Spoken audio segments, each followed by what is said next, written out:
Welcome back to Sandisa TV, your home for movie recaps with a bit of bite.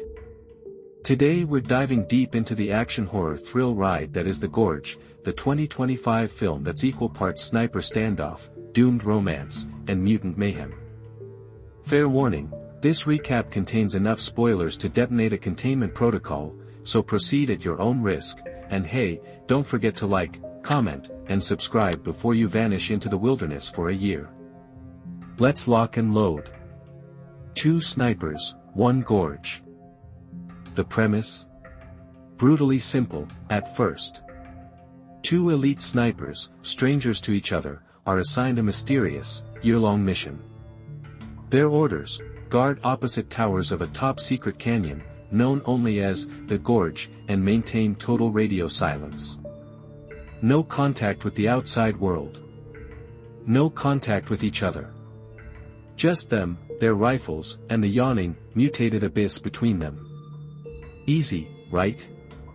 Levi Kane, our main man, is a haunted former Marine Scout sniper with more medals than he knows what to do with, and more nightmares than he's willing to admit. He's brought into this mission by a no-nonsense, sharp-suited handler named Bartholomew, who seems less like a government agent and more like someone auditioning for a Bond villain gig. Levi's stationed on the West Tower. On the other side of the gorge, Dresa, a cool, calculating Lithuanian operative with icy eyes and deadly precision. She's a ghost of a soldier, frequently employed by the Kremlin, but with a deeply human core. Her father Erikas is dying of cancer and plans to end his life on Valentine's Day. That's not a subplot you hear in many sniper movies. Changing of the guard. Before Levi settles into his tower, he meets Jay. His predecessor is a former British Royal Marine corporal who has clearly spent way too long staring into the void. He gives Levi a quick crash course on the Gorge's dirty little secrets. The entire location is cloaked by powerful antennas to hide it from satellites, drones, or wandering hikers with a death wish. Why all the secrecy? Simple, the towers aren't just defensive positions. They're cages, meant to keep in something far worse than enemy combatants. Meet the Hollow Men. No, not the T. Eliot poem. These are grotesque, twisted creatures that claw at the canyon walls, desperate to escape.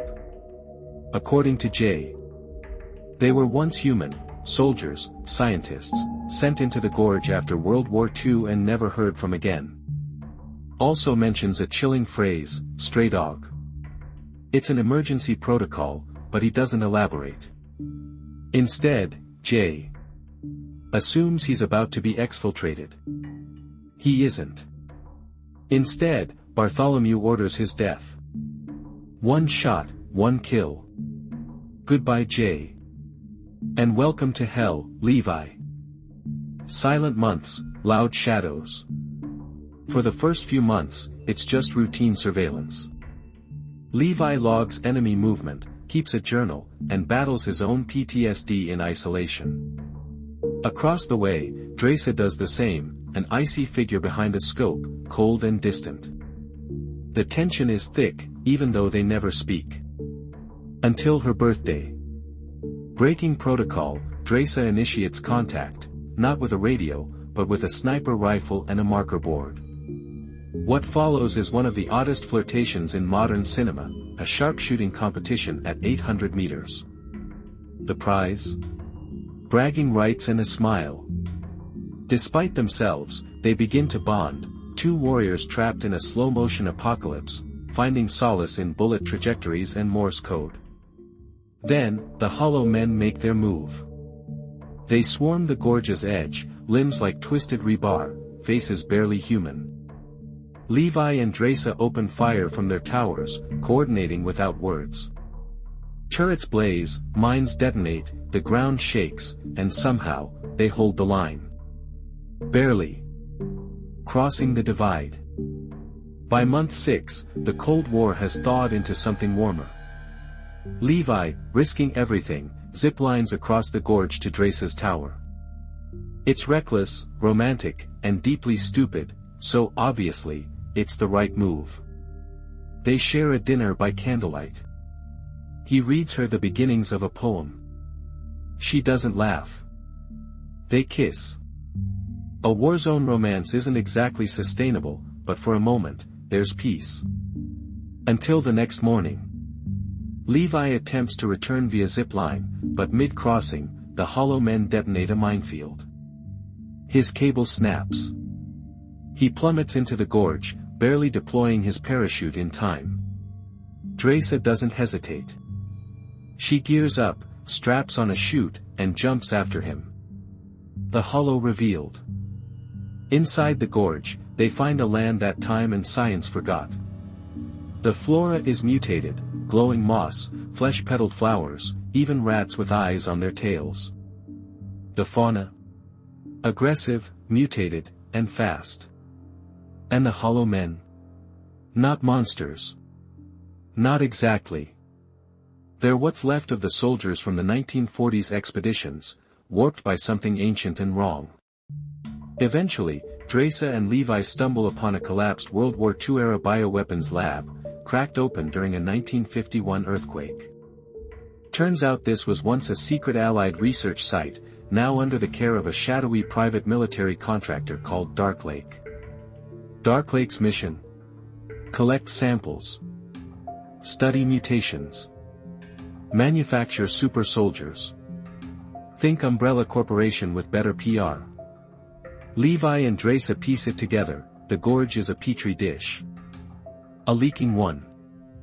The infection shows symptoms in 5 days, and it's airborne. The fail-safe protocol. That mysterious stray dog. It's a nuke. The last climb. Levi and Dresa find a still-functioning jeep and use its winch to climb the vertical wall of the gorge, a tense, exhausting climb while the hollow men pursue them. Clawing. Hissing. Screaming. When they finally reach the top, they make a pact. 5 days apart, zero contact, to confirm neither of them is infected. Levi heads back to his tower for a scheduled radio check-in. Bartholomew is waiting on the other end. She's not happy. She confirms everything. Yes, Dark Lake knew about the lab. Yes, they sent people in. Yes, the infection is real. And then she orders Levi to kill Dresa. Plot twist, she also dispatched a cleanup crew. And drones. Lots of them.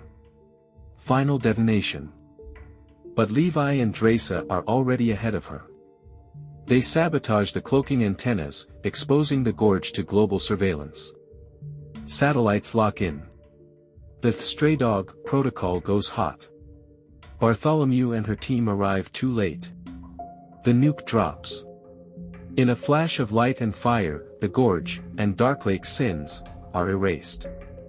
Levi and Dresa survive, but barely. She completes her quarantine alone in France. He's missing, presumed dead. She receives an envelope, a final poem from Levi, marked, "If I don't make it, open at sunset." Classic Levi, always dramatic. Final reunion. Weeks later, Dresa is working as a waitress in a small coastal town. Trying to move on. Trying to feel something close to normal. Then, he walks in. Levi, bruised, limping, but alive.